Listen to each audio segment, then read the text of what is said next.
from the home of the Spirit Quartz, Hoek, South Africa.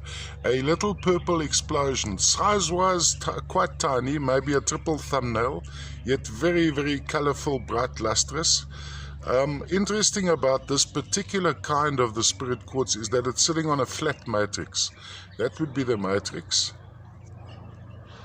So more typical of the quartzes one might find in the likes of Brazil and Uruguay and whatever. Lovely intense color, very interesting crystallization on the faces.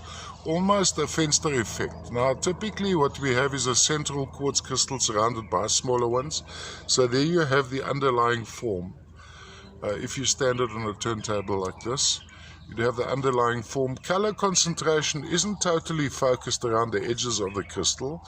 But the dark purple intermixed with a lighter purple, even going into clarity, is basically distributed right through the specimen. From a color point of view, what we're seeing here is slightly underexposed. That of course is a bit overexposed. So what happens when we overexpose, we actually shoot out a lot of the color. That is not, so these are best enjoyed when held in hand. All the way from South Africa, from the home of the Spirit Quartz, Hoek, South Africa. I'll just move around the crystal faces so you can have a look at the crystallization. So look at the focus on the reflections here. Quite lovely.